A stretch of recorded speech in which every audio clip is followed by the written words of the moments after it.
Here we go.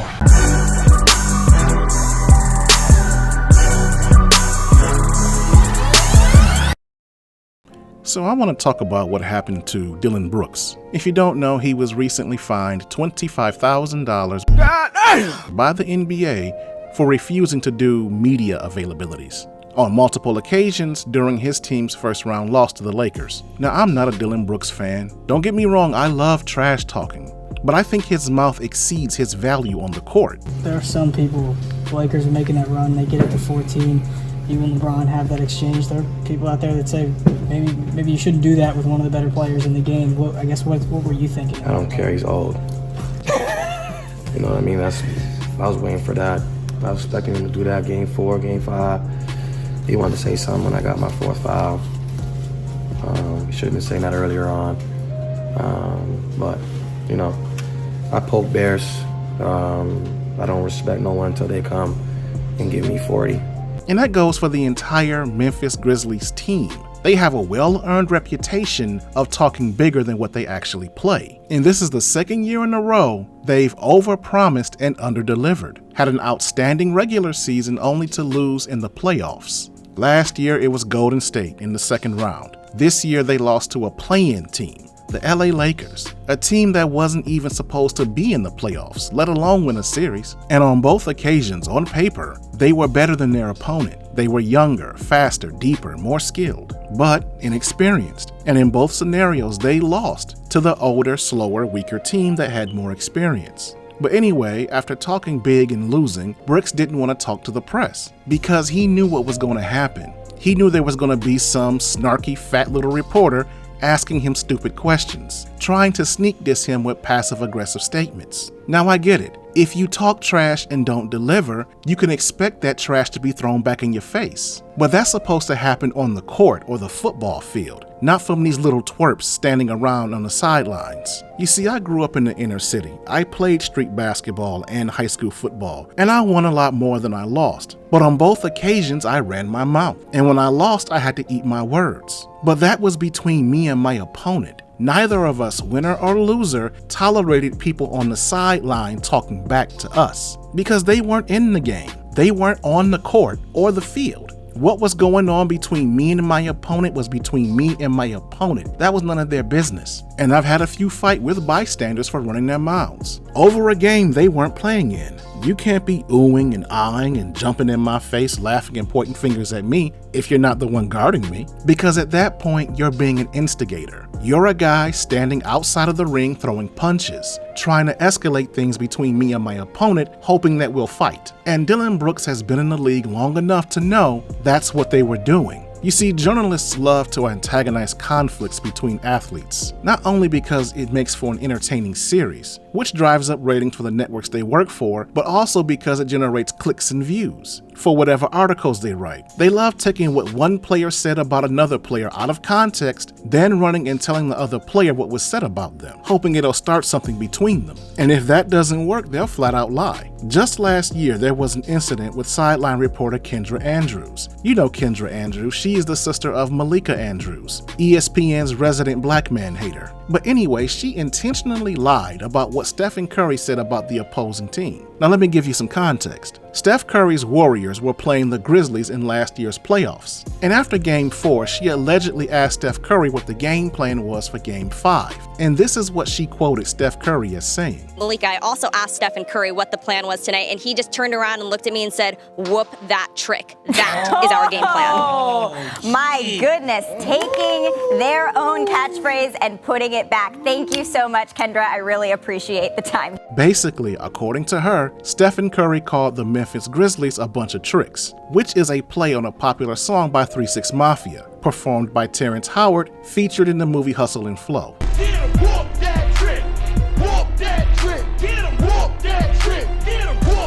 It's about a man who rents out women, who has to beat up a customer for not compensating one of his employees. I had to clean that up, but you get the gist of what I'm saying. But the point is, Stephen Curry never said that. You see, Stephen Curry is a seasoned veteran. He knows that kind of language can antagonize the opponent and their fan base. And that's exactly what happened.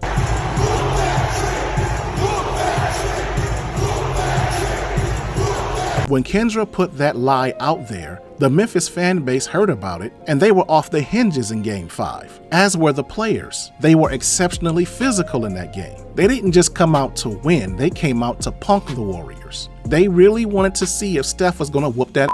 And it was all because of what Kendra lied about, because she thought it would be cute and funny. She thought it was a great way to go viral, get clicks and views. And that's the very least of what can happen. A lot of times when you're playing street ball and spectators get to trash talking to the loser, shots can ring out. A 21-year-old woman was shot to death allegedly over the results of a basketball game. The victim's family says the shooter was a friend, but police have not named him publicly as a suspect. The shooting happened Monday evening in the South Dallas area on Hamilton Avenue, not far from Fair Park. Fox 4's Sean Rad reporting live from DPD headquarters tonight. Sean. Yeah, Steve, police haven't given us the name of a suspect or a motive yet, but Asia Womack's mother tells me the 21-year-old was shot 5 times and killed by a man she had befriended and helped someone that she called a friend. Hard to understand, reportedly getting angry over losing a basketball game to a woman and then killing her. And because she was supposedly a friend, even more difficult for this family to understand. Asia loved basketball. Yes, she did. She loved basketball to the point to where she died doing what she loved. And she shouldn't have died that way. A mother mourns her murdered daughter, 21-year-old Asia Womack, killed Monday evening after playing basketball at T.G. Terry Park, just up the street from her home, where family gathered, grieving. This was supposed to be a friend of Asia's. She's eaten with this man, she's fed him, and he turned on her and killed her in a vicious way. Womack was a whiz at basketball, playing her high school days at Madison.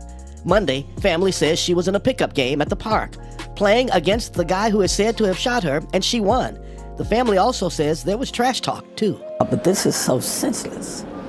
This is so, you become embarrassed, basically, because a female beat you in basketball. According to the family, the shooter took his kids and brother home and came back to the park, shooting Asia Womack 5 times. Cameras at this store possibly capturing the car speeding away. We're told detectives took the video. Detectives are still working the case. No one is in custody at this time. They've been working it since Monday night, trying to find justice for Ms. Womack. My prayer is that justice be served, that he is found and that he will give up, turn himself in. If you know where he is, where his whereabouts are, please, please turn him in. Help the family out. We're hurting. That's why, especially if I was winning, I would never allow someone on the sideline to anger my opponent, because I didn't want him getting upset, fouling me hard, or pulling out a strap, all because of what some idiot who wasn't playing was saying. And that's why players have an instinctual hatred of people who instigate conflicts, and why many, if they can, avoid speaking to the press. And Dillon Brooks isn't blind to any of this. Remember, he plays for the Grizzlies. He played in that series last year. He saw how the media tried to manipulate him and his teammates into fighting members of the Golden State Warriors. But it doesn't end there. Not only do they try to initiate conflicts between players, they also try to create antagony between themselves and the athlete. They try to goad the players into fighting them. Why do you have to be a jerk to all of us? Now, this happens often. There are literally hundreds, if not thousands, of examples. Turn on any local sports talk radio station and you'll hear someone talking big like they want to fight one of the players. But the most famous incident happened about 30 years ago between Saints quarterback Jim Everett and sports host Jim Rome. Now, before I play this clip, I need to give you some context. You see, Jim Rome had a habit of calling Jim Everett Chris Everett. But he wasn't just intentionally calling him out of his name. You see, Chris Everett is also the name of a famous women's tennis player at the time. So not only was Jim Rome calling Jim Everett out of his name, he was calling him soft. He was calling him a girl. And Jim Everett had enough of the bullshit. He's now a member of the Saints. Jim, good to have you on the show. Good to be here, Jim. Thank you. Check that. Chris Everett, good to have you on the show. You know what? You've been calling me that for about the last 5 years. About 2 years, actually, Chris. Well, hey, you know what? Let me say one thing. In that game, how many sacks did I have that we came back and won? How many sacks did you have? How many sacks? Let's see, but this was back in 1989. Okay, that was about you may have even been Jim Everett back there, but somewhere along the way, Jim, you ceased being Jim and you became Chris. Well, let me tell you a little secret. That, you know, we're sitting here right now, and if you guys want to take a station break, you can. But if you call me Chris Everett to my face one more time, I already did it twice. You call it one more time. We better take a station break. Well, it's a 5-minute segment, our 5-segment show. We got a long way to go. Well, we do. We got a long way to go. We do. I'll get a couple segments out of you before. Well, it's good to be here with you, though. Well, it's good to see you because too. you've been talking like this behind my back for a long time. But now I said it right here. Right, exactly. Well, we got no problem with that. I think that you probably won't say it again. I bet I do. Okay. Chris?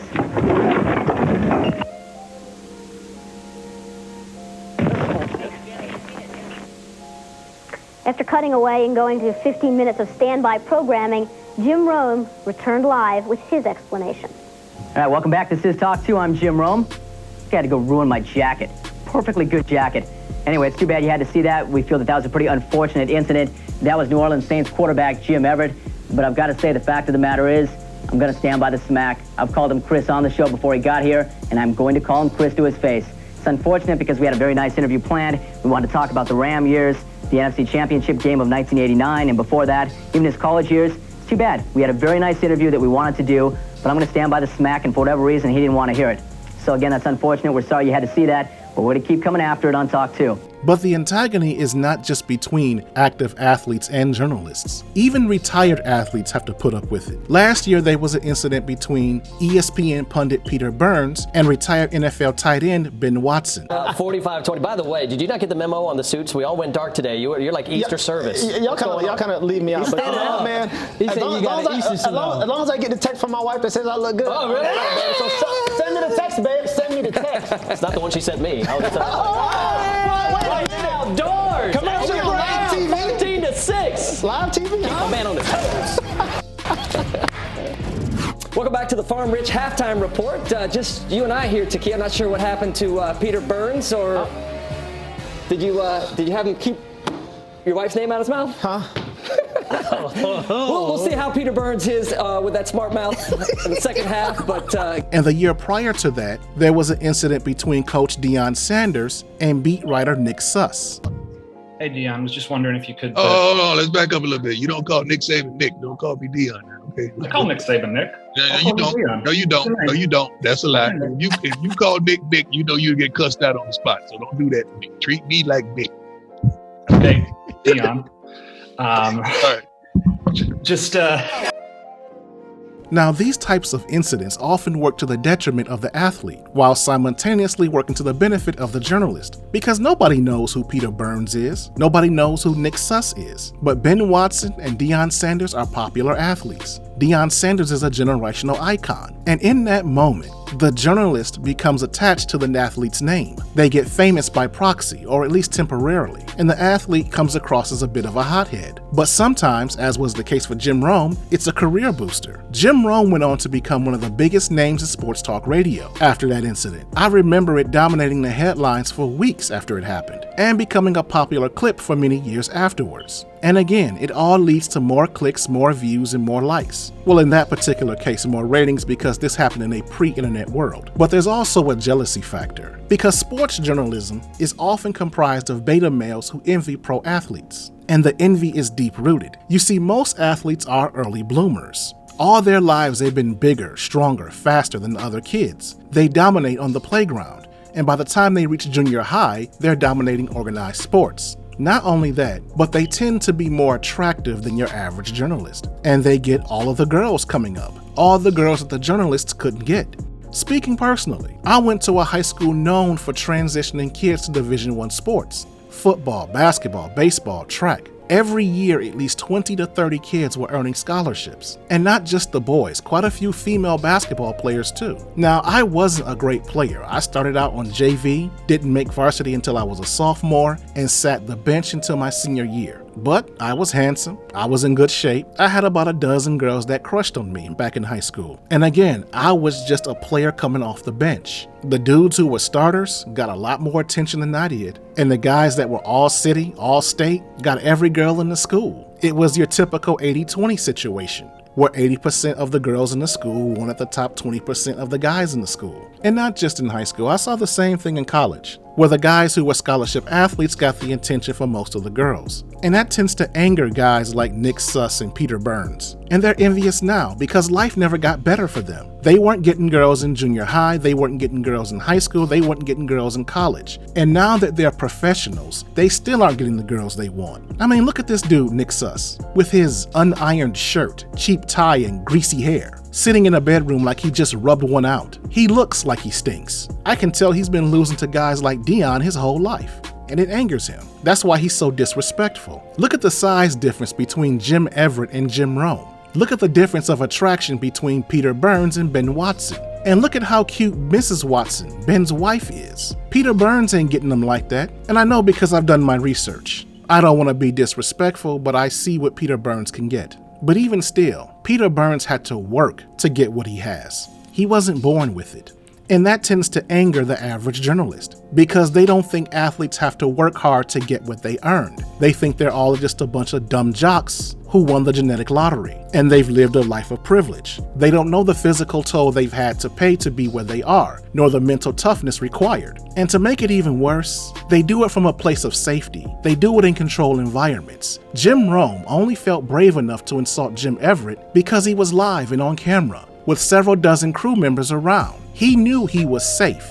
Same with Peter Burns. Nick Suss was talking smack to Deion over a video conference. They know they're in a protected place to prevent the athlete from striking them, so they run their mouths knowing nothing will happen. But in the rare case that an athlete should lose their composure and strike the journalist for being disrespectful, he'll be fined by the league, charged and arrested by police, and will likely face a civil suit from the journalist. So no, I don't blame Dillon Brooks for wanting to avoid the bullcrap. And there's no reason for it. That form of journalism, that type of media is obsolete. People don't read newspapers for quotes from their famous athletes. They're not watching ESPN for the commentary. Platforms such as YouTube, Instagram, Twitter are far more effective at communicating a message. And your average athlete will be better off posting on their social media page than talking to a journalist to reach his fan base. I guarantee you Deion Sanders in one day gets more clicks, views, shares, and reactions than Nick Suss has his entire career. And he knows it. He knows there's no reason to deal with an idiot like Nick Suss, which is why he walked off. Which is why Dillon Brooks essentially did the same. There's no point in going through the headache. And I think the NBA fining Brooks for not wanting to talk to those morons is bogus for all the aforementioned reasons. But if I was a player and I had to talk to the press, I would be just like Rasheed Wallace and Marshawn Lynch. Both teams play hard. Both teams play hard. Both teams play hard. God bless and good night. Hey, I'm just here so I don't get fined. So y'all can sit here and ask me all the questions y'all want to. I'm going to answer with the same answer, so y'all can shoot if y'all please. I'm here so I won't get fined. I'm here so I won't get fined. I'm here so I won't get fined. Just say the same thing over and over and over again. Give them nothing. Make it so that they don't want to talk to you. But ultimately, the players' unions need to fix this. They need to get rid of the rule that says that NBA and NFL players have to talk to the media. But that's all I have to say about it. What do you have to say about it? Leave a comment in the comment section and let's have a conversation.